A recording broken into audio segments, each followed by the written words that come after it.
আজ সন্ধ্যায় ৬টায় গেজেট প্রকাশ ও জাতির উদ্দেশ্যে ভাষণ দেবেন প্রধান উপদেষ্টা।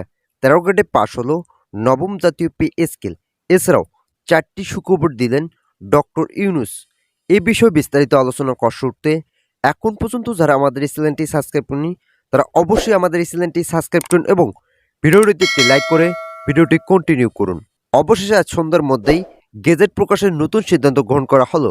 দীর্ঘদিন নবম পে স্কেল বাস্তবায়ন নিয়ে সরকারি চাকরিজীবীদের মাঝে হতাশা থাকলেও আজ বৈঠকের মাধ্যমে সন্ধ্যার আগে গেজেট প্রকাশ করার প্রতিশ্রুতি দেয় পে কমিশন ও অর্থ উপদেষ্টা। প্রধান উপদেষ্টা বলেন, আজকের মধ্যে যদি গেজেট প্রকাশ করা না হয় তাহলে পে কমিশনের চেয়ারম্যান ও অর্থ উপদেষ্টাকে জবাবদিহিতার আওতায় আসতে হবে। কেননা সরকারি চাকরিজীবীরা অনেক অসহায়তে জীবনযাপন করছেন, তাদের অর্থনৈতিক অবস্থা অনেক ভঙ্গুর। তাই অনুপাত আকারে আগামী সন্ধ্যায় পর্যন্ত সময় নির্ধারণ করা হয়েছে। এর মধ্যেই নতুন একটি গেজেট প্রকাশ করতে হবে। শুধুমাত্র গেজেট প্রকাশ করলেই হবে না, অবশ্যই সেটা মানসম্মত হতে হবে এবং সরকারি কর্মচারীদের আর্থিক দিকগুলো বিবেচনায় আনতে হবে। বিশেষ করে যারা ১৭ থেকে ২০তম গ্রেডে চাকরিজীবী ছিলেন তাদের জন্য বিশেষ প্রণোদনা বহাল রাখা জরুরি। ইতিমধ্যেই গোপনীয়তার সঙ্গে প্রধান উপদেষ্টার পক্ষ থেকে সর্বশেষ গ্রেড চাকরিজীবীদের জন্য বিশেষ প্রণোদনা ব্যবস্থা করা হয়েছে। এই প্রণোদনা সকল গ্রেড চাকরিজীবীদের জন্য বহাল থাকবে না, শুধুমাত্র ১৭ থেকে ২০তম গ্রেডের চাকরিজীবীদের জন্য এটা বহালযোগ্য। তাই সকল কিছু পর্যালোচনা এনেই আজকেই একটি গেজেট জারি করতে হবে, যাতে সরকারি চাকরিজীবীরা স্বস্তিতে নির্বাচনে অংশগ্রহণ করতে পারেন। ভিডিওটির এই মুহূর্ত পর্যন্ত এসেও এখন পর্যন্ত যারা আমাদের এই চ্যানেলটি সাবস্ক্রাইব করেনি তারা অবশ্যই আমাদের চ্যানেলটি সাবস্ক্রাইব করে পাশে থাকা বেল আইকনটা অল করে দিন। একই সঙ্গে গ্রেড সংখ্যা পরিবর্তনের বিষয়গুলো উল্লেখ করা হয়।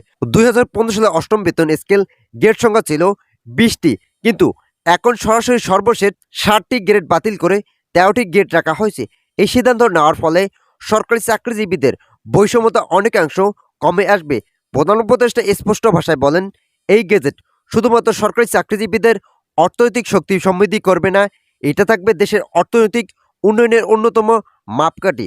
যদি সরকারি চাকরিজীবীদের বেতন বৃদ্ধি করা হয় এবং দেশের অর্থনীতির ভারসাম্য বজায় থাকে তাহলে অবশ্যই বাজার দরের অগ্রগতি ফিরে আসবে। আমরা দেখছি ২০১৫ সালে অষ্টম বেতন স্কেলে সরকারি চাকরিজীবীদের বৈষম্যতা, সেখানে বৈষম্য এমনভাবে গ্রাস করে ফেলেছে কর্মচারীদেরকে, যা পরবর্তী জীবনমান উন্নয়নে ব্যাহত সৃষ্টি হয়। কিন্তু এবারে নবম পে স্কেল থাকবে ভিন্নধর্মী, সেখানে কোনো বৈষম্যতা থাকবে না, বরং কর্মচারীদের মাঝে যে বৈষম্য দেখা গিয়েছিল সেটাও চিরতরে দূর হবে। আমাদের মূল লক্ষ্য থাকবে সরকারের সকল ধরনের ভাতা পুনর্নির্ধারণ ও অষ্টম বেতন স্কেল সংশোধন। এছাড়াও যারা নিম্ন গ্রেডের কর্মচারী আছেন তাদের বিশেষ প্রণোদনা সহ মহার্ঘ ভাতা চালুর নতুন সিদ্ধান্ত বাংলাদেশের ২২ লক্ষ সকল কর্মকর্তা কর্মচারীদের জন্য একই যুগে এটি বাস্তবায়ন করতে যে ধরনের বাজেট সংশোধন করা প্রয়োজন তা অর্থ মন্ত্রণালয়কে সংশোধনের জন্য তাগিদ দেওয়া হয়েছে।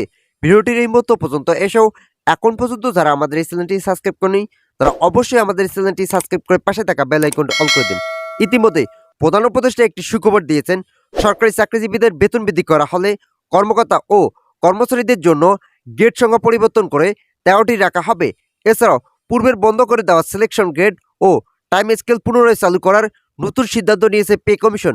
একই সঙ্গে যারা অবসরপ্রাপ্ত সরকারি চাকরিজীবী আছেন তাদের জন্য শতভাগ পেনশন সুবিধা বৃদ্ধির নতুন সিদ্ধান্ত নেওয়া হয়। কেননা অবসরপ্রাপ্ত চাকরিজীবীরা সরকারি কাজে দীর্ঘদিন নিয়োজিত ছিলেন, যার ফলে তাদের প্রতি সম্মান রেখেই নবম পে স্কেল বাস্তবায়নের পাশাপাশি শতভাগ পেনশন সুবিধা কার্যকরের নতুন রূপরেখা তৈরি করা হয়। ২০১৫ সালে অষ্টম বেতন স্কেল সরকারি চাকরিজীবীদের জন্য পেনশন সুবিধা ছিল ৪৫%, কিন্তু অন্তর্বর্তীকালীন সরকারের নির্দেশে পেনশন সুবিধা শতভাগ করার নতুন পদক্ষেপ জারি করা হয়েছে।